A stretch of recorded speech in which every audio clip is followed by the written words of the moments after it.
tenemos, primer punto, trago, la guerra comercial que se viene, las políticas, la geopolítica norteamericana, qué cosas van a hacer, cómo repercute eso acá en el Perú. Hasta ahora la primera potencia mundial, económica y militar, está en caída, está siendo desplazada por los chinos, la República Popular China. Ya eso es una tendencia mundial que debe concretarse, más o menos se calcula en términos económicos y políticos. En 2040, más o menos, China ya pasa a ser la primera potencia dominante en términos de PIB, o sea, Producto Bruto Interno, producción, que es lo más objetivo, ¿no? Porque el PIB, ¿qué cosa te demuestra? El PIB te demuestra, ¿no es cierto? El PIB usa en estos momentos más o menos, ¿no? Porque hay diferentes tipos de medición, más o menos, está en 24 trillones. El PIB chino está más o menos en 20 trillones. O sea, hay una diferencia de 4 trillones que eso lo va a superar China en el curso de los años. Y eso es el origen de la guerra comercial, ¿no? Para que vean el PIB del Perú, no, el Perú es 0.25 trillones. O sea, no llegamos ni al trillón. Para que vean ustedes las dimensiones de la riqueza mundial, el PIB expresa la riqueza de una sociedad. El PIB es el valor total de los productos y servicios finales en una economía durante un año a precio de mercado. ¿Ya? 24. Perú 0.25. Por eso que no somos potencia, ¿no? Seremos potencia cuando pasemos pues el trillón, ¿no? Ahí seremos una potencia regional.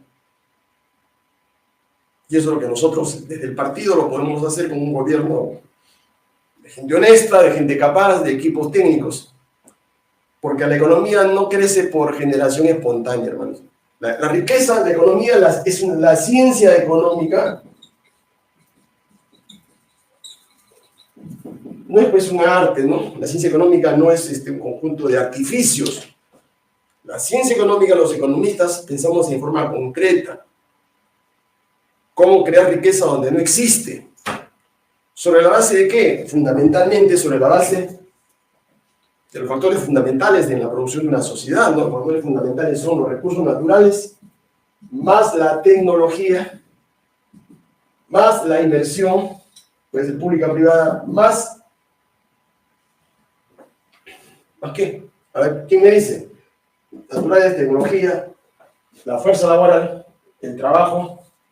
No, le dicen capital humano, no es capital humano, ese es un contrabando ideológico del neoliberalismo.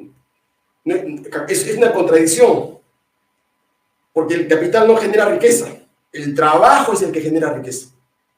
¿Ya? O sea, podemos hablar de trabajo o talento humano, si quieren ustedes, en sus diferentes formas, ¿no? En el trabajo intelectual, en el trabajo científico de creación de conocimiento, de ciencia, de tecnología, o en el trabajo manual, el trabajo del obrero, del constructor, ¿no? Recursos naturales, tecnología, inversión, trabajo. ¿Trabajo qué? Calificado, mano de obra calificada.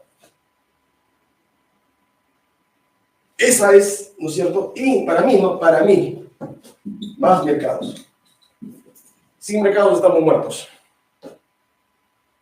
¿Ya? Porque podemos tener la producción más grande que puede haber en el mundo, como tiene China. China tiene ahora un problema de mercados.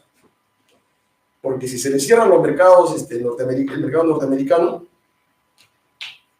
los chinos tienen más o menos, me parece, dólares más, dólares menos, un comercio, digamos, un intercambio de más o menos de 600 mil millones de dólares con los norteamericanos. Y su balanza comercial es superavitaria para ellos.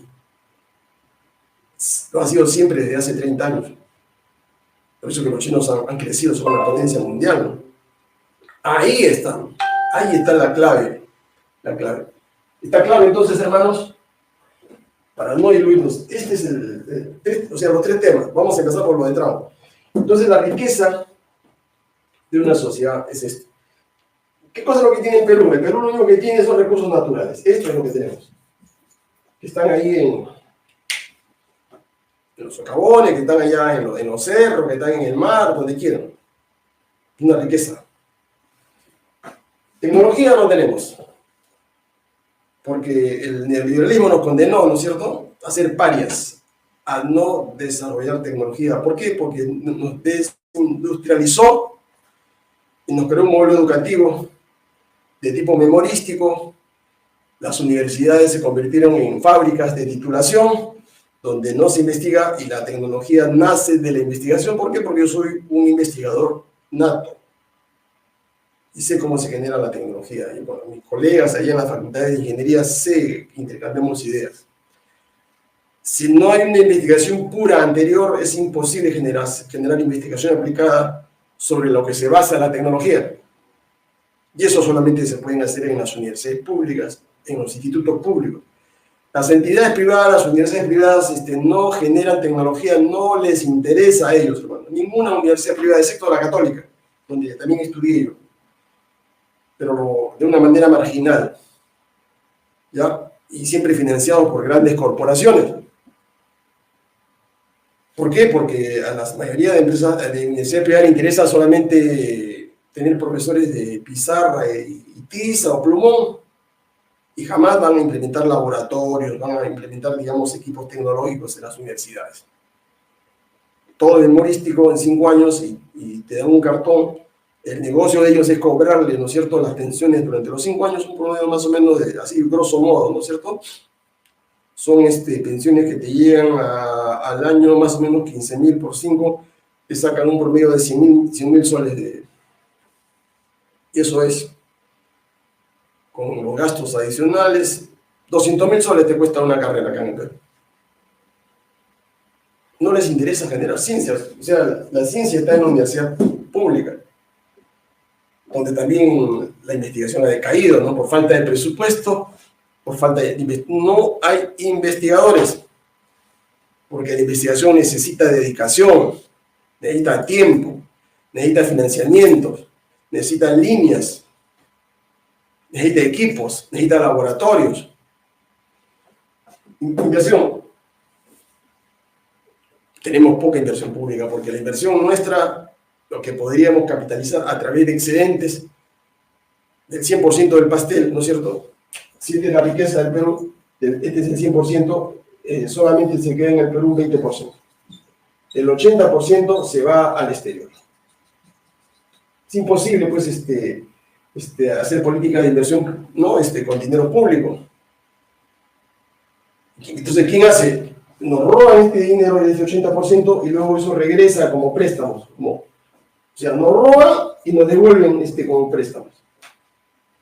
A través de los bancos, a través del Fondo Monetario, de los bancos internacionales. Inversión.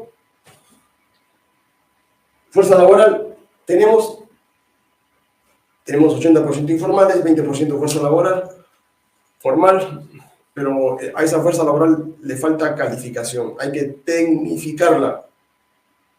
¿Y dónde se tecnifica? En los institutos superiores y en las universidades. O sea, hay que hacer una reforma educativa total, general, integral. Si que queremos desarrollar el Perú, ¿no? Y finalmente el problema de mercados, ¿no? El problema de mercados está en función de los tratados, los acuerdos que tengamos, ¿no?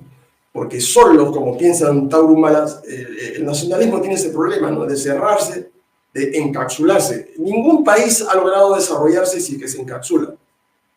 Todo país tiene que comerciar con otros. El problema es cómo comercias, cómo te relacionas económicamente. Y ahí está el problema, por ejemplo, el problema de Trump es un problema de mercados. Estamos hablando de Trump, punto 1. El problema de los norteamericanos no es un problema de recursos naturales, porque ellos se roban los recursos naturales de todo el mundo. A nosotros nos roban los minerales, en la época pasada nos robaron el petróleo, a Venezuela le roban el petróleo, y así por el estilo. El problema de ellos no es la tecnología, porque tienen tecnología, porque las grandes corporaciones invierten, pagan a las grandes compañías tecnológicas para que desarrollen, porque les interesa. generar tecnología para hacer nuevos productos, porque el capitalismo no subsiste, no sobrevive, si es que no tiene cada año producción que se renueve. Ahí entra la teoría, hay una teoría de Schumpeter, ¿no?, que se llama de la obsolescencia programada. Por ejemplo, estos aparatos ya están obsoletos. Al primer año este aparato se convierte en obsoleto, porque ellos le agregan, desarrollan algún tipo de componente que le da, por decirle, mayor velocidad, o le da, digamos, mayor capacidad. Por ejemplo, estos iPhone con 1 tera, o estos celulares de 1 tera de disco duro, ¿no es cierto? O con una velocidad RAM superior, 12, 24. Entonces este aparato ya no sirve al siguiente año. Entonces ahí hay una necesidad, ¿no?, del capitalismo de producir cada año, de generar alguna innovación. Porque si no se estancan, entonces la gente no le va a comprar el mismo producto. Y para eso se usa el marketing. El marketing te crea necesidades a ti, te genera necesidades. Lo mismo sucede con los carros, sucede con todos los bienes que existen en una economía, ¿no? Entonces, ellos tienen tecnología. Es de la fortaleza de los norteamericanos, ¿no? Eso está clarísimo, la tecnología. Tienen inversión, tienen dinero, porque tienen la imprenta del mundo, pues tienen la imprenta de dólares. Y además porque ellos, a raíz del Tratado de Bretton Woods, ¿no es cierto?, de 1945, crearon el dólar como moneda de intercambio mundial, ¿no?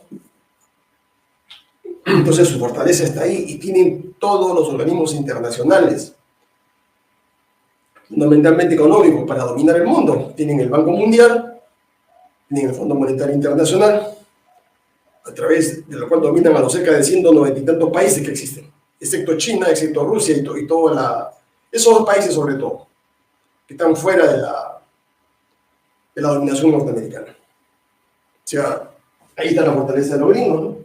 Y tienen mano de obra calificada, tienen esa mano de obra preparada, ¿no?, especialmente. ¿Cuál es el talón de Aquiles? Si hacemos análisis FODA, ¿no es cierto? Hacemos análisis FODA acá. Es un análisis elemental, ¿no?, que se desarrolla en las universidades, sobre todo en las carreras de ciencias administrativas, ¿no?, de ciencia de la gestión, yo le llamo, ciencia de la gestión. La gestión es mucho más que la administración. La gestión es creativa, ¿no? La gestión es innovadora. La gestión es mucha imaginación, ¿no? La gestión nos lleva a la eficiencia, no a la eficacia. La eficiencia es lo mejor. Con los mismos recursos puedes obtener resultados óptimos. O sea, la optimización en el sentido paretiano es lo que te da a ti la capacidad de ser un país innovador, un país desarrollado. Y eso es lo que ha perdido Estados Unidos. La crisis norteamericana fundamentalmente es una crisis de obsolescencia tecnológica. Es una crisis de desindustrialización. Es una crisis de economía parasitaria. Es una crisis de economía de derroche, ¿no? La economía de la guerra se llama eso, ¿no? Y tienen problemas, pues, de tipo social. El liberalismo lo ha llevado a eso, ¿no? O sea, es una situación de anarquía, ¿no?, donde se mezclan las drogas con la migración, con las mafias. Entonces, esto es Estados Unidos hoy. No tienen capacidad innovadora. Los chinos lo han superado. Los chinos han copiado y los han superado. Sus productos son muy caros. Un iPhone, un teléfono, $1,200, mucho más. Un teléfono chino con las funciones similares, no iguales, similares, $500, $400. Y hay teléfonos chinos más baratos, ¿no?, de $100. Ahora consigues teléfonos móviles de $50. Es imposible, pues un carro, un auto eléctrico, los chinos $20.000. Un auto eléctrico, hermanos, un auto eléctrico de última generación. Un auto alemán eléctrico, un auto norteamericano eléctrico, $60.000, $70.000. Compara, pues. Esa es la razón de la crisis, ¿no? Auto chino, $20.000. Esto en los precios referenciales, ¿no? Para auto norteamericano, auto europeo, alemán, ¿no es cierto? Más o menos $60.000. Tiene diferencia, pues. ¿De dónde? ¿Por qué el auto chino cuesta 20.000 y por qué cuesta el auto americano 60.000? Le regalo mi libro, si que me dicen en un minuto. Cierro. ¿Por qué? ¿Cuál es la razón? Si el producto es casi similar. En la teoría económica, digamos, son productos sustituibles.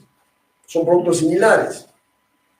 ¿Por qué el auto chino, por qué el auto norteamericano tiene esa diferencia de precios? Teniendo la misma posibilidad.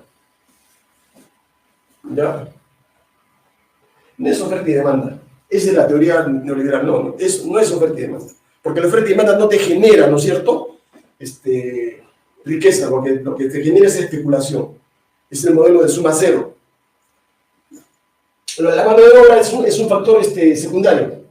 Es importante, pero no es secundario. ¿Ya? Los aranceles no, los aranceles son impuestos que se colocan al producto para encarecerlo. Pero al final lo paga el consumidor porque el empresario lo traslada al consumidor. Hermanos, listo. La razón de esto es la capacidad de innovación, ¿no? Esto se llama el conocimiento que no existe, ¿no es cierto? El conocimiento que no existe y que algún sabio, alguien, digamos, lo encuentra, ¿no? Lo patenta y alguna empresa lo compra o se apropia o piratea. ¿Ya? Acá está la explicación, la innovación. Cuando las sociedades no son innovadoras, se estancan. Y eso es lo que ha pasado en Estados Unidos, hermanos. ¿Ya? Eso es lo que ha pasado en Estados Unidos. ¿Por qué se ha estancado la sociedad norteamericana? Porque el año 45 ellos eran una sociedad innovadora por antonomasia en Occidente.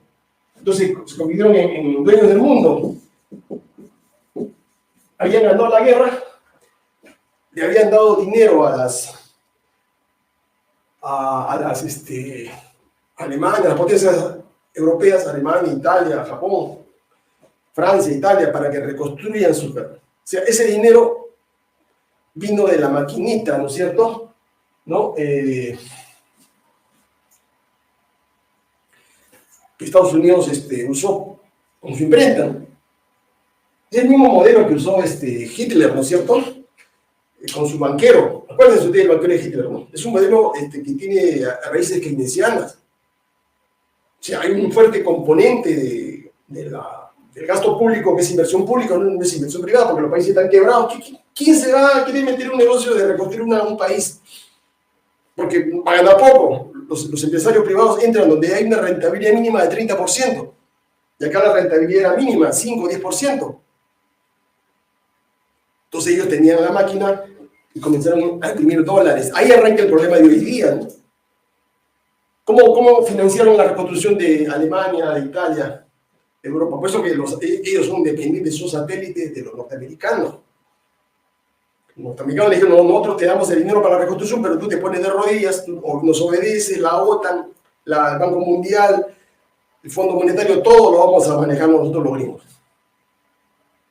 Bueno, ellos tuvieron que aceptar, no tenían otra posibilidad, ¿no? Estaban contra la espada y la pared. ¿A quién iban a pedir? ¿A los rusos? ¿A los soviéticos? No, pues. Los soviéticos no tenían esa capacidad tecnológica ni... Entonces, la innovación es fundamental en una sociedad. ¿Ya? Entonces, ¿qué pasó? En 45, los gringos comenzaron a dominar el mundo. Entonces, se ingresa acá, ¿no es cierto? Entonces, ingresa bajo el modelo keynesiano, ¿no es cierto? de que el gobierno, el gobierno tiene que hacer gasto público para incentivar la producción. Si los empresarios no quieren invertir, tiene que ser el Estado, pues, carreteras, obras públicas, hidroeléctricas. Porque el empresario privado no quería invertir, veía riesgos, entonces invertía el gobierno, pues, crece el presupuesto, para dar, ¿qué cosa? Dar bienestar, para dar mayores condiciones, las fábricas reparten mayores beneficios a los trabajadores. Entonces, es la única forma como podían parar al comunismo, ¿no? En esa época, pues, están en una guerra, ¿no? Entonces, estas sociedades capitalistas son sociedades capitalistas, ¿no es cierto?, en cierta medida, sociedades capitalistas de distribución parcial de la riqueza, ¿no? Si ustedes quieren. ¿Eso qué significa en términos así muy simples? Que de la riqueza que hay en una sociedad, el capitalista antes del 29 tenía, por decirles, el 90%, y los trabajadores tenían el 10%. Cuando termina la guerra mundial, la Segunda Guerra Mundial, este es el modelo fundamental, hermanos. Este es el modelo de distribución de la riqueza de una sociedad. Entonces, a partir del 45 dice, no, hay que dar ciertos beneficios a los trabajadores para que no haya revolución comunista. En Estados Unidos, por ejemplo, esto se reduce, ¿no? El 70% y 30% para los trabajadores. Se le da acciones en las fábricas, en las compañías a los trabajadores. Lo mismo sucede en Alemania. O sea, del modelo 90-10 pasa al modelo 70-30. Entonces, esto es lo que genera la crisis, juntamente con la crisis del petróleo, en 1970. Ahí aparece, ¿no es cierto?, la crisis y por qué aparece el neoliberalismo. Los capitalistas no aceptaban este modelo. ¿Por qué? Porque están perdiendo 30%. Porque este 30% está representado por empresas públicas, empresas estatales. Entonces ellos toman el poder, financian a los partidos, se implementan el modelo de privatización, el modelo que ustedes ya conocen. ¿Para qué? Para regresar al modelo del 80-20, ¿no? Ese es el modelo en estos momentos. O sea, el problema mundial, el problema de las sociedades capitalistas en el mundo y en el Perú es el problema de la distribución de esto. Este es el problema que explica la crisis económica mundial y la crisis política, hermano. En el Perú, ese es el modelo, ¿no? Los empresarios quieren tener el 90% y el 10% dejarse para los trabajadores. Los trabajadores quieren el 50-50. Si se implementa el modelo 50-50, ¿quién va a perder? Va a perder, evidentemente. Va a perder no en el sentido propio de la palabra, sino en el sentido cuantitativo. Va a perder utilidades, va a perder ganancias, es la palabra, ¿no? El empresario, en lugar de ganar 90%, solamente va a ganar 70%. Entonces, por eso utiliza el Parlamento a los congresistas, ¿no?, para tener leyes de exoneración tributaria y con eso recupera la utilidad que pierde, la ganancia que pierde. Entonces, el problema norteamericano se ha complicado acá. Es un problema de obsolescencia, sus productos no son tan innovadores y son muy caros. ¿Por qué son muy caros los productos norteamericanos? Por el problema de la mano de obra. El problema de la mano de obra. En Estados Unidos, ¿no es cierto?, el salario más o menos, suma de dólares menos, más o menos está en un promedio de $15 la hora. O sea, el jornal, el salario diario sería $120. Y al mes sería más o menos $3.600. O sea, un trabajador promedio, hermanos, en Estados Unidos, promedio estoy hablando, otro gana más, otro gana menos. $3.600 mensuales. Eso equivale a 14.000 más, esto en soles, esto equivale a 14.200 soles más o menos. Este es el problema de los norteamericanos. ¿Ya? Este es el problema de los gringos. Y el problema de la innovación. El problema, esto de acá, más esto, explica el estancamiento de los norteamericanos. A eso se agrega el problema de la desindustrialización en Estados Unidos, porque los globalistas, con Biden a la cabeza, y todos los demócratas, están financiados por otro bloque de capitalistas de corporaciones en Estados Unidos. Trump representa a otro bloque de corporaciones. Entonces ellos dijeron, ¿no? En Estados Unidos, mi rentabilidad por mis inversiones, si yo pongo una fábrica en Nueva Jersey, si pongo una fábrica en, no sé, en cualquier ciudad, en California, yo tengo que pagar $3.600 al trabajador. Si yo lo pongo en China, ¿no? Para fabricar las mismas zapatillas Adidas, ¿no? Si yo pongo la misma fábrica en China, ¿no? Yo no voy a pagar $3.600. Supongo que ustedes, así en términos muy gruesos, ¿no? Pagaré $1.000 el salario. Entre 1.000 y 3.600 hay una diferencia, pues, de $2.600.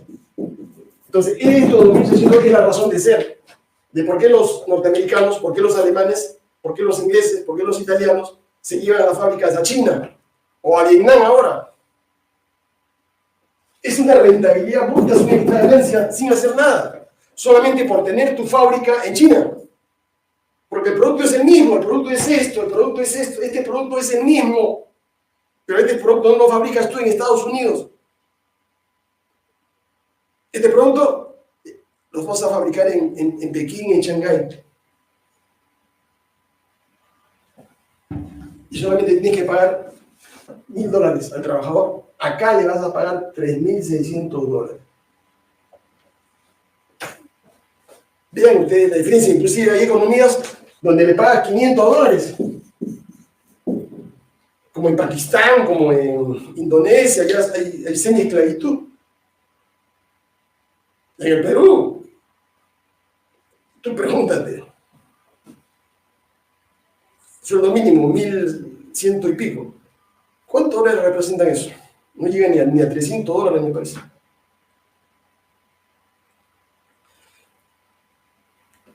Los chinos, ¿no es cierto?, dejaron que entren los norteamericanos a su país, los desgravaron de muchos impuestos, con la condición siguiente, ¿ya? Ahí hablan de que hacemos, en Estados Unidos hacemos cosas de calidad, no de baja calidad como China. Bueno, ese es un punto de vista, ¿no? Estudia las 4 estrategias de Porter, que era un profesor de Harvard, ¿ya? Ese es el mismo argumento, ¿no? del producto alemán, que el producto alemán, me acuerdo, hasta el año 50, era el mejor producto, ¿no? Tenía buena calidad, que era duradero. Eso ya pasó a la historia, por necesidades del sistema. La obsolescencia programada. Lean a Schumpeter, que es un economista famoso. Ahí les habla se llama destrucción creativa. El capitalismo moderno está obligado, ¿no es cierto?, a tener que programar la obsolescencia de sus productos si quiere sobrevivir.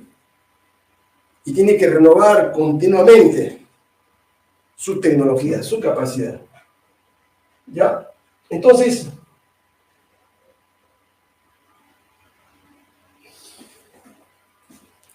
evidentemente ellos no van a venir al Perú. Ellos no van a venir al Perú por una sencilla razón. Porque los gringos se van a Estados Unidos por el mercado. El Perú es una ridiculez, pues son 34 millones. ¿Van a hacer una fábrica en el Perú para qué? Si ellos van a China o van a la India, ahí tienen 1.500 millones, un mercado grande. Esa era la condición. Yo entro a China, pero tú dame el mercado. Y eso es lo que los chinos tuvieron que aceptar, ¿no? Yo entro a la India, 1.550 millones. ¿Qué creen que los gringos van a poner fábrica de carros acá? Su rentabilidad es mínima. Su mercado es mínimo. Acá hay que crear otro tipo de políticas de desarrollo industrial, que será materia de otra conferencia, hermanos. ¿Ya? Esa es la razón, hermanos, de que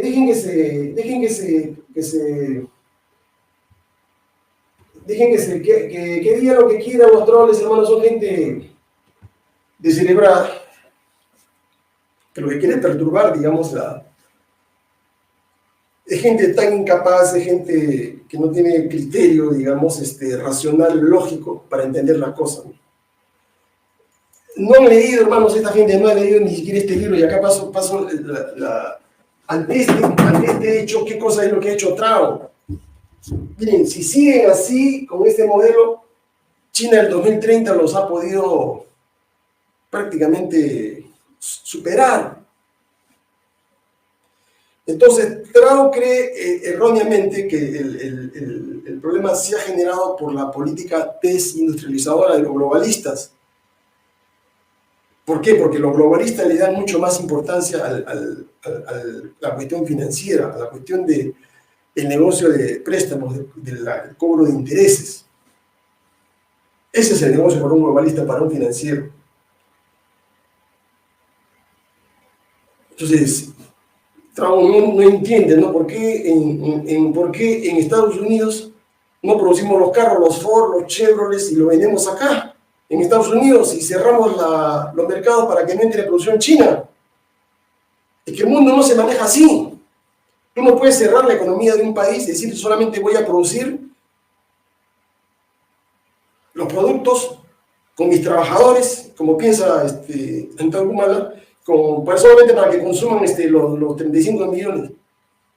No llegamos ni a la esquina, hermanos. Nosotros tenemos que ser una potencia exportadora. Porque si no somos potencia exportadora no tenemos viabilidad. Y para ser potencia exportadora tenemos que generar innovación, incentivos, generar cuadros técnicos, generar una nueva clase de empresarios, porque los empresarios que tenemos son empresarios rentistas, son empresarios parasitarios. No son empresarios creativos, innovadores, son parásitos que viven del presupuesto público.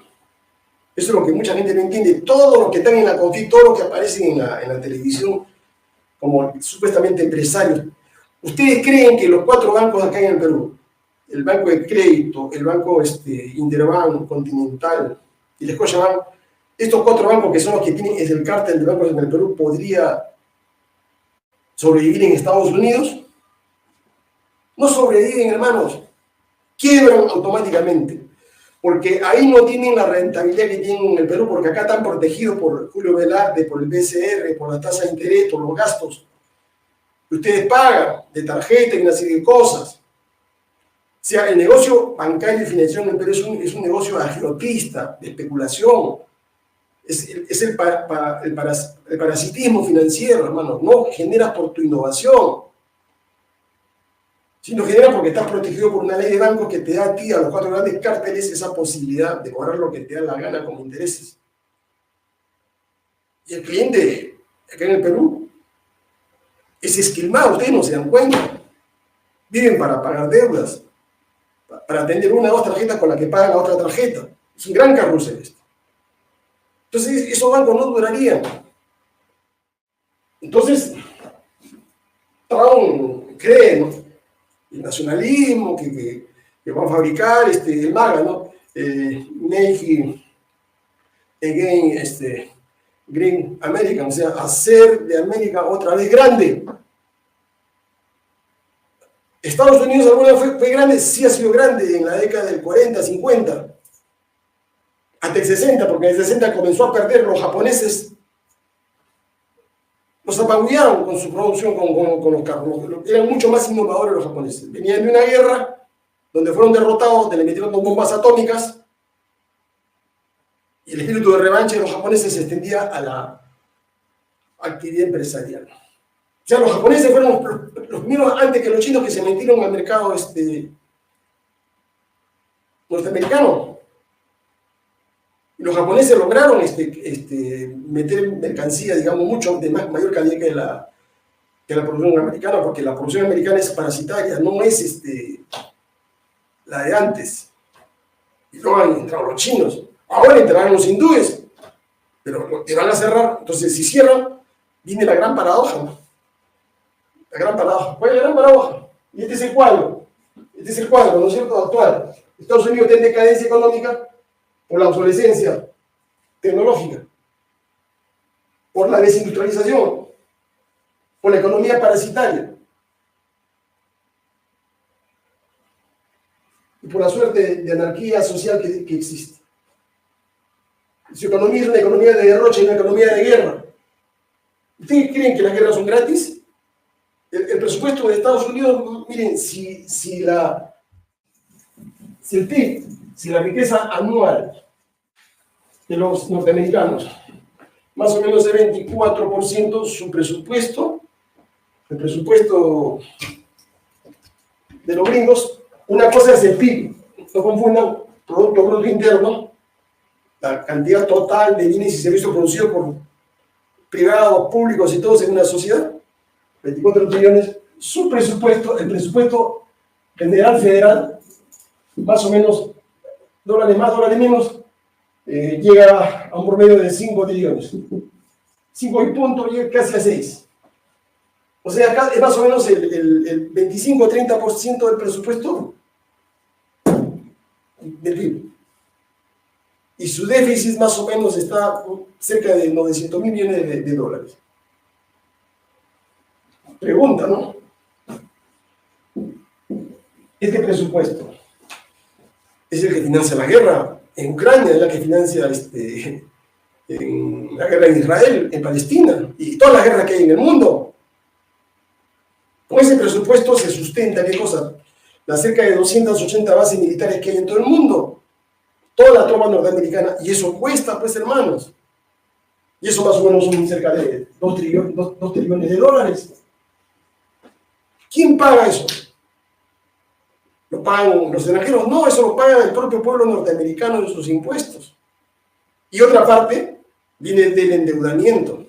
Es increíble, hermanos, es increíble. Estados Unidos, que ellos tienen esta riqueza y su deuda, la deuda pública norteamericana, en este momento está bordeando ya los 40 trillones, por decir. O sea, produce 40 y debe 24 y produce 40, y su presupuesto es de 5.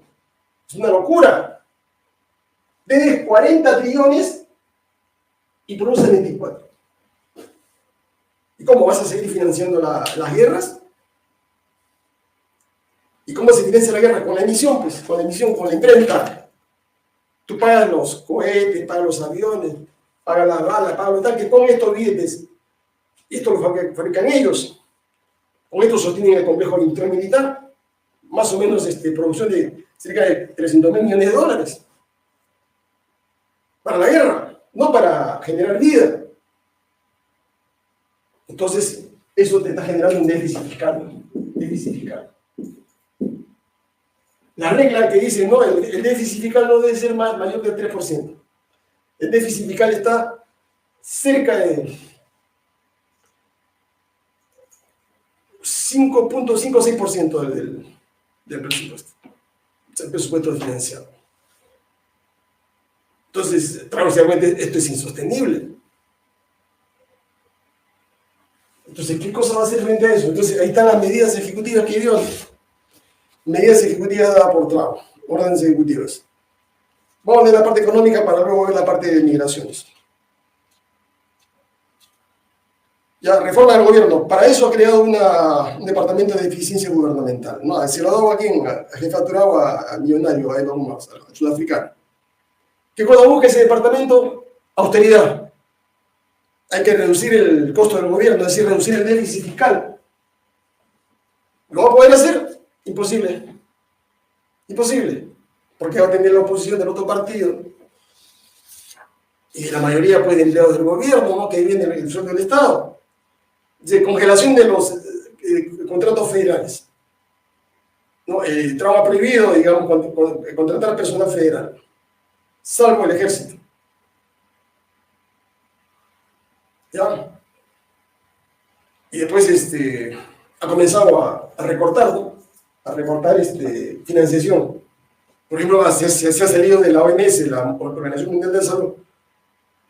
Estados Unidos aportaba ahí más o menos el promedio un 20% de la financiación, más o menos cerca de 200 millones de dólares a la OMS. O sea, ya no va a aportar, ya no va a dar dinero.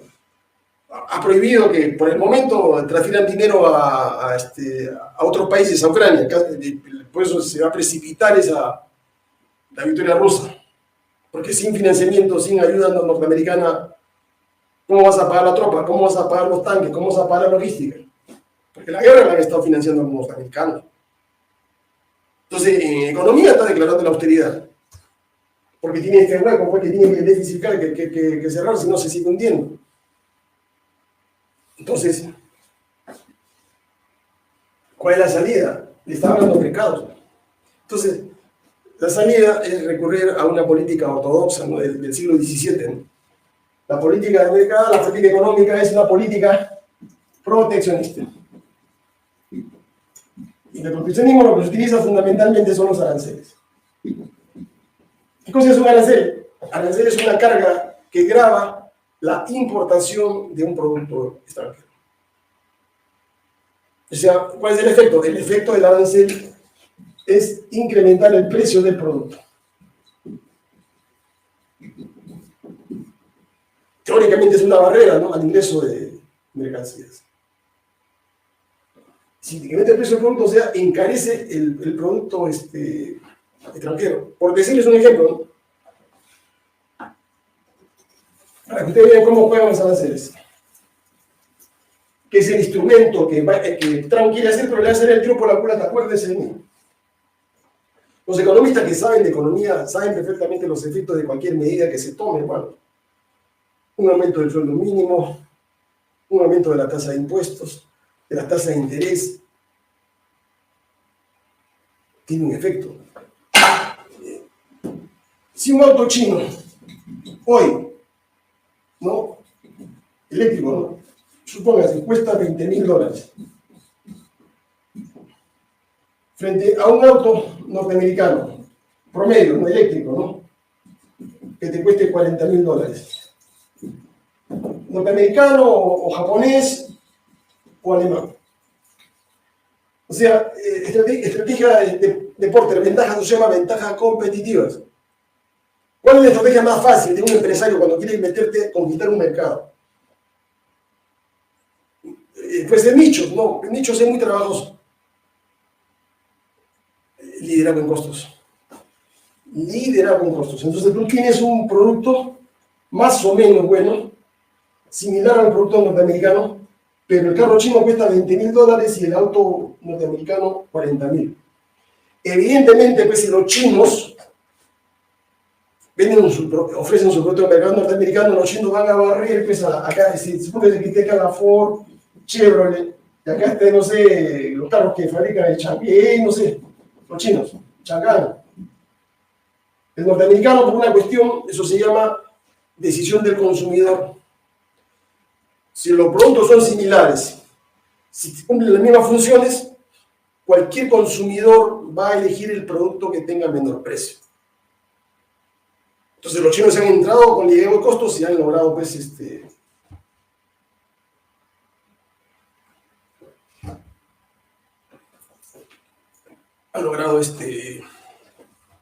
barrer al producto norteamericano, al producto nativo.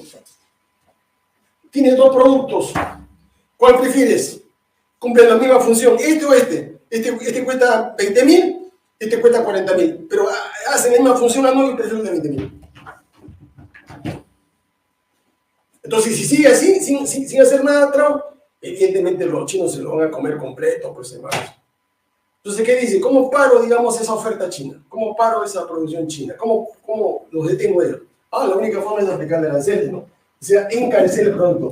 Si yo le aplico un arancel de 50%, por decirle, el producto chino ya va a costar 20 más 10, ¿no? Más 10.000, sería el producto chino, sería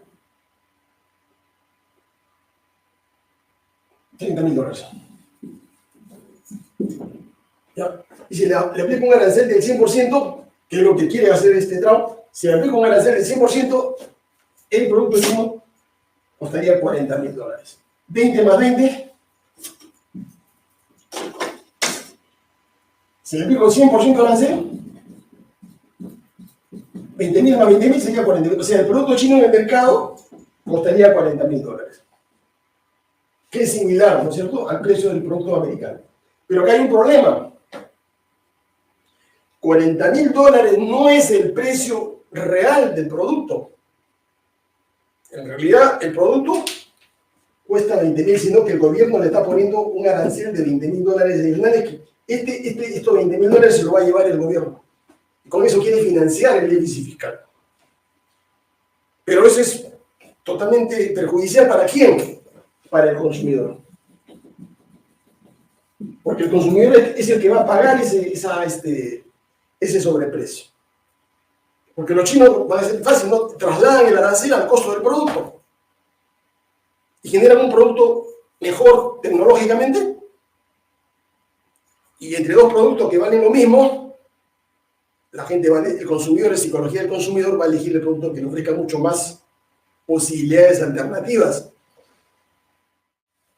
Y eso es fundamental, hermano, que ustedes me entiendan. Yo estoy haciendo ¿cómo dicen ustedes acá los muchachos? Es una pichanguita, ¿no? Por lo que darle una clase estructurada de economía, hermanos, es una cosa bien técnica, ¿no?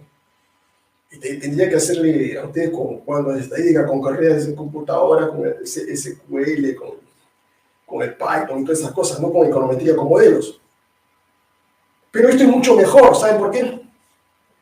Entienden ustedes, algunos se quejan por qué no aplico sencillamente porque mucha gente de ustedes no son economistas, no son técnicos. Porque los grandes economistas se les conoce acá, en la cancha. Yo no estoy mirando ningún teleprompter, yo no estoy leyendo nada. Yo no estoy haciendo ningún esquema, nadie me está soplando acá.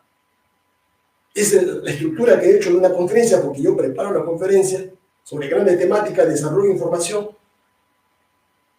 Tú me pones a velar acá solo, sin teleprompter, sin asistentes, sin técnicos. Hermano, es una ridiculez, habla con juez y media. Cualquier economista le da su pulmón y explícame tú en una pizarra un desarrollo argumentativo de lo que es un modelo económico. O a mí el análisis económico, la situación geoeconómica, no lo puede hacer, hermanos. Eso lo hemos probado en la universidad, porque los profesores de la universidad, en casi el 99%, llevan su CD o se bajan de la nube, el OneDrive, un tema, proyectan la diapositiva y comienzan a leer la diapositiva. La economía es la ciencia que se encarga de producir, digamos, bienes y servicios en un contexto donde los recursos son escasos y las necesidades ilimitadas. Esa es la descripción más estúpida de economía, ¿no?, que le repiten el 99.9% de economistas. O sea, ¿qué cosa es la economía? La economía es administrar recursos escasos, limitados, finitos, frente a necesidades ilimitadas, infinitas. Y te repiten, te leen ahí pero no es así, pues, hermano. Eso no es disertación, eso es conferencia, es una lectura de diapositivas. O agarrar una termina y empezar a leer los cuadros, ¿no? El 20%, ¿no es cierto?, de producción en la agricultura, el 30% de servicios, el 40%. Está leyendo un cuadro, pero interpreta, lo analiza, ve los efectos, las consecuencias. No lo pueden hacer. Por eso yo escogí esto, es mejor que ustedes me vean a mí. Yo les voy dando tienen que seguirme, pues el plumón, tienen que seguirme la idea, ¿no? Y algunos tarados dicen que, ay, no se entiende, que por acá, tú no puedes, imbécil, si estás ahí en el chat hablando de estupideces, ¿qué vas a seguirme? Tienes que seguir la secuencia de la lógica que sigo yo tengo una lógica. Tienes que estar mirando lo que yo estoy hablando, para que tú puedas aprender, y todos aprendemos. Por ejemplo, ahí cuando le hice la pregunta brillante, gente habló de mano de obra, gente habló de tecnología, gente habló de incentivos. Perfecto. Yo, mi clase es así, yo retroalimento, yo converso, contesto, me preguntan, devuelvo, pero yo estoy en la clase de escritura para mí no sirve. Yo tengo que estar en mi ambiente, tengo que estar mirando a los muchachos, a los alumnos, a los doctorados, tengo que preguntarles ahí. Ellos saben cómo soy yo, nadie se queda callado, todos tienen que contestarme, argumentar lo que yo les pido. Porque están ahí como unas momias mirándome, a mí yo hablo como un loro ahí. No, así no es la clase que yo hago. Pero acá lo estoy haciendo por una excepción. Me soplo 2 horas y media de una disertación. Ustedes ven que yo no descanso, yo estoy en un solo speech, estoy ahí. ¿no? Hablando, retroalimentando. No tengo nada escrito acá, ¿no? Mis ayudantes están viendo la parte técnica, pero yo estoy desarrollando la disertación, hermanos. ¿Ya? Y por eso que esta gente mala, esta gente perversa, estos son enfermos mentales que en Chac, en lugar de orientar, aprender todos, comienzan a... Es la muestra pues, de su ignorancia, de su psicopatía, ¿no? A hablar tontería y media, ¿no? Pero a mí no me van a sacar fuera de foco, hermano. Me dicen rojete, zurdo, socialista, ¿no? Chavista, izquierdista, izquierdoso, todo lo que quieran decir. ¿Creen que me van a afectar a mí en algo? Yo sé lo que soy un humanista radical y puedo discutir con quien quiera. Ya va a salir el libro ¿Qué es el humanismo radical, hermano? Pura teoría política, pura teoría filosófica, para que estos ignorantes sepan por qué somos humanistas radicales nosotros. ¿Ya? Entonces, miren, hermanos, regresemos al problema, porque ustedes en economía, cuando ustedes sean parlamentarios, sean alcaldes, sean gobernadores, el problema, no va a venir un asesor a meterte un cuento, tontería y media, y te va a engañar y te va a hacer firmar decisiones que no son las que el pueblo necesita. Tú tienes que analizar el problema y tomar una decisión. Porque en fin de cuentas, hermano, ¿qué cosa es el gobierno? ¿Qué cosa es un gobierno? ¿Qué cosa es un estadista? Un estadista es el que toma decisiones adecuadas, decisiones óptimas, decisiones eficientes. ¿Para qué? ¿Para qué? Para ver mi ego, para ver si estoy bien, si la nariz me queda perfecta, estoy perfilado, si no se me ha caído el pelo, si no tengo ceja poblada. ¿Para qué? Para quien está dirigida a la política de gobierno, para el pueblo, para solucionar los problemas del pueblo. No para yo enriquecerme, ¿no? Como el Congreso acaban de cobrar $25.000 de un bono de los trabajadores. ¿De qué? 20.000. ¿Por qué? ¿Cuál es la lógica? Es que son una banda de delincuentes, esos 130 delincuentes, hermano, 201 delincuentes, roban descaradamente. Esa banda está dirigida por Keiko Fujimori, por, no te olvides, César Acuña, López Aliaga, Dina Boluarte. Y si vuelves a votar por ellos, es porque eres masoquista y no tienes salvación tuya, hermano. Por eso yo me dirijo, hermanos, a los muchachos, a tus hijos. ¿Sabes cuál es el modelo educativo para que me entiendas? ¿Cuál es el modelo de educación que quiero yo? Para tus hijos, para los jóvenes de acá del Perú, para los muchachos que me están viendo de 14 años, el modelo educativo es muy simple para que te entiendas tú. El modelo educativo soy yo. No en el sentido de Luis XIV, de Tasso de Moine, no. El modelo educativo soy yo. Yo quiero que todos sean, tus hijos sean como yo. Tus sobrinos, tus nietos que sean como yo, que tengan 4 profesiones, que tengan 7, 8, 9, 10 doctorados. Eso es lo que yo quiero.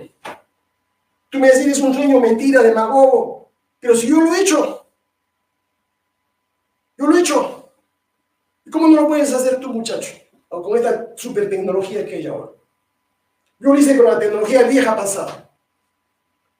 Y en universidades no era zángano, en las mejores universidades del Perú. Disciplina, responsabilidad, privaciones, sueños, perseverancia, tenía convicción, quería hacer las cosas, el mundo era mío, no había límites, hermano, para mí. Cuando era muchacho, tenía 16 años, sabía lo que quería. Y no había obstáculo alguno que pudiera impedirme. Así dijeran lo que dijeran, mis amigos, mis parientes, me decían, estás cojudo, vamos a la playa, vamos a una discoteca, vamos a levantarnos a una chica que por acá, que por allá. ¿Dónde están ellos ahora? ¿Dónde están? ¿Dónde está mi promoción? ¿Dónde está? La promoción de colegio, ¿dónde está? El 99% está jodido pensando en su pensión, pensando en buscar un nicho. Me llaman y yo lo mando, pues usted sabe dónde. Oye, ¿qué nicho, qué cementerio me recomiendas? Quiero hacer... ¿Cómo puede pensar esas cosas? Yo voy a vivir la vida hasta el último segundo, hermano. Con optimismo,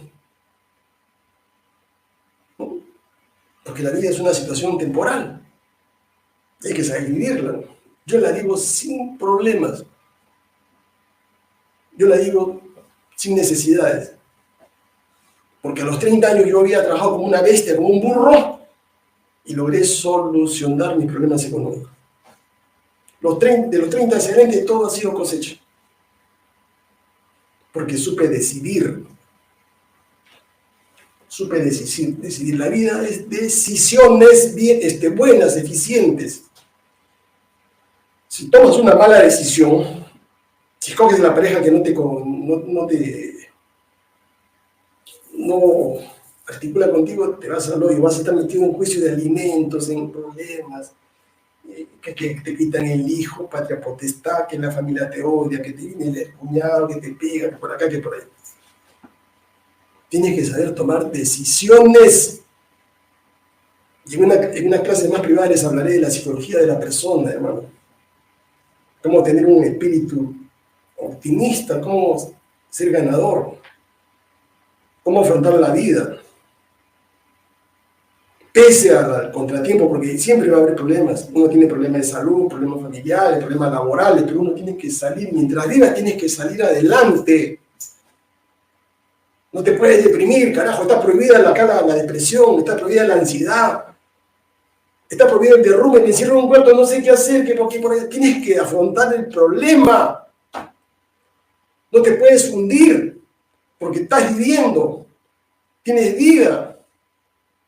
No seas como el imbécil de Alan García, hermanos, un hombre que robó, y al final se mete un tiro. Hay que ser loco. Quiere ir abogado, aunque nunca ejerció. Todo problema tiene una salida menos la muerte. Si es un problema legal es fácilmente solucionable, hermano, por favor. Entonces, no te hundas. Porque si tú te hundes es porque tú quieres hundirte. Si tú te jodes es porque tú quieres joderte. ¿Quieres vivir en esa miasma? No, hermano. Tú tienes voluntad, tienes capacidad, convicción. Sales adelante. A pesar de que te hayan cortado las piernas, tienes que salir adelante. Eso se llama, hermano, en psicología, capacidad de ensimismamiento. Yo puedo, yo quiero, yo lo voy a hacer. Así es simple. El resto es mentira. Porque todo depende de ti. ¿Ya? Y no que hablar de psicología porque es otro mundo, hermanos. Es otro mundo, pero eso es importante, ¿no? Un gobernante tiene que tener esa capacidad. ¿Cree que vos estás pensando en estar robando así como Acuña, como estos? Estar metiendo prostitutas al Congreso, manejando una red de prostitutas. A ese presidente del Congreso que es un adefesio. O el chancho, el puerco esto, ¿no? Coqueándome todos los días, metiéndole el trago. Ahí estando con sus maridos ahí. ¿Qué es esto, hermano? ¿En dónde estamos? Para eso eres alcalde, para eso eres presidente, para eso eres ministro, para estar robando ahí en Caliwarma. Envenenando a los niños. No, hermanos. Pero ¿somos radicales o no somos nada? Y a eso te lo digo con toda claridad. Yo no soy tibio, no soy un hombre así. Soy un hombre disruptivo. Porque los grandes hombres en el mundo han sido disruptivos. Todos los que ustedes conocen, los grandes hombres, han ido contra el sistema, han luchado contra el sistema. Luther King, Mandela, Pepe Mujica, que acaba de morir, ese hombre, que ha vivido hasta el último día de su vida, alegre, y murió feliz. Porque en vida lo poco que pudo hacer lo hizo en bien de su pueblo. Se llevó millones, no se llevó nada, pero murió feliz. ¿Usted cree que cuando se muera Dina Boluarte, cuando se muera Acuña, cuando se muera el chancho que ha condecorado a un pederasta, a un cardenal violador, hermano de menores? Por favor. ¿Dónde estamos? Estamos así es por culpa de la mayoría de ustedes. Ustedes tienen que difundir este mensaje, cortar estas disertaciones, difundir por toda la red. La guerra es cultural, la guerra es ideológica, hermano. ¿Para qué? Para que la gente tome conciencia. Cuando la gente tome conciencia va a decir, no, acá hay un partido, acá hay un candidato que no nos va a cobrar un solo centavo, va a trabajar gratis para los otros 5 años. Acá hay un equipo de gente, aquí hay líderes, hay congresistas del MPC, va a haber alcaldes, gobernadores, que quieren el tiempo para su pueblo, no para tu bolsillo. Entonces, hermano, esa es la salida. No estos rateros apristas, fujimoristas, de renovación, todos estos rateros que han gobernado el país. ¿Para qué ha gobernado 10 años? Han robado hasta cuando no han podido. Fujimori ha robado 10 años. Y sí, ahora están robando, están co-gobernando Keiko Fujimori, la presidenta Keiko Fujimori. Acuña es un incapaz, pobre diablo, ha sido gobernador 3 veces en la libertad. Ha logrado desarrollar la libertad, hermano. ¿Quién? Dígame quién. ¿Quién, pues, hermano? ¿Qué candidato? Fíjense lo que va a pasar. Aranceles de política de Trump. Si colocan los aranceles Trump 30, 50, así, la locura que se le ocurra, va a subir los precios, ¿no?, de ese producto.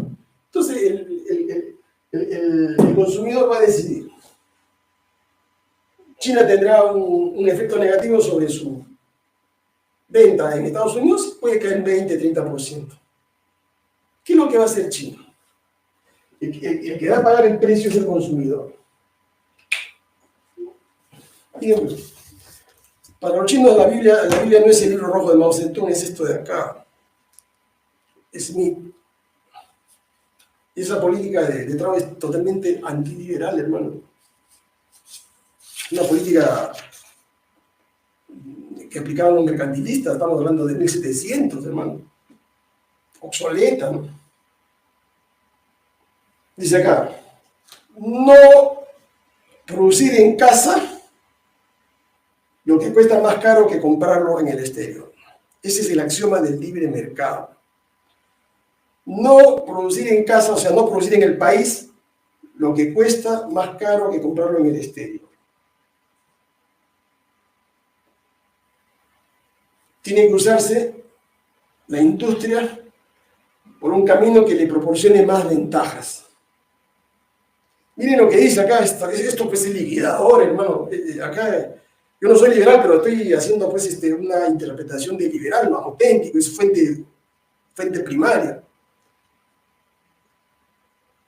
Cuando un país, dice, extranjero, como China, por ejemplo, nos puede ofrecer una mercancía, un producto en condiciones más baratas que nosotros, o sea, que Estados Unidos o Inglaterra en esa época, más barata que nosotros podemos producirla, será mejor comprarla que producirla en el país. Será mejor comprarla en el extranjero que producirla en el país. Estas mercancías se deben comprar más baratos en el mercado extranjero y no fabricarlas en el propio país.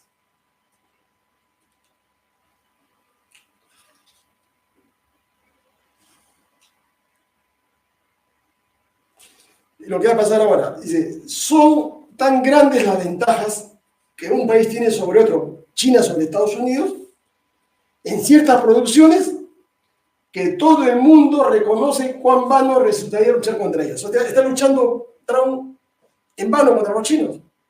Eso lo dijo en 1776 Adam Smith. ¿Sería razonable prohibir la introducción, o sea, la importación de producto extranjero solo con el fin de fomentar la producción nacional? Fíjese la gran pregunta que se hace. ¿Es razonable prohibir la importación de producción de producto extranjero con el fin de fomentar la producción nacional? Esa es la gran pregunta de la economía moderna, hermanos. Dice que la ventaja que tenga un país sobre otro no tiene mayor relevancia. Lo importante es, dice, si una nación posee ventaja, China posee ventaja tecnológica, posee ventaja de mano de obra y ventaja de mercado. Si un país posee tales ventajas y otra carece de ellas, Estados Unidos carece de esas ventajas. En Estados Unidos el salario era $3.600 al mes. En China, $1.000, $900. Es una ventaja natural de los chinos. Su mano de obra es mucho más barata, sobre todo su capacidad de innovación. La innovación en China es mucho más barata que en Estados Unidos, porque la innovación la financia el Estado, en las universidades públicas. Dice, si una nación posee esta ventaja y otra carece de ellas, siempre será más ventajoso para la nación, es el país nacional, comprar en el país extranjero que producirla por su cuenta en el país. Fíjense, esto se llama libre mercado, hermano. Ya, esto se llama libre mercado. Este es el ABC. Dice acá.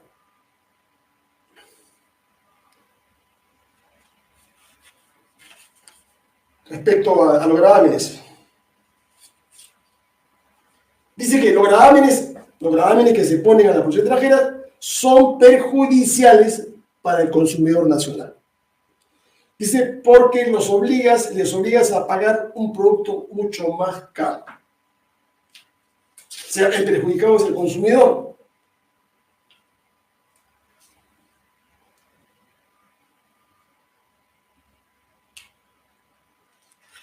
¿Ya? Entonces,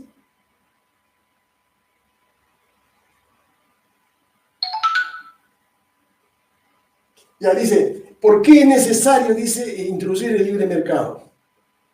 Dice, ¿no? Que solamente se oponen a ello los prejuicios de los intereses privados de unos pocos empresarios.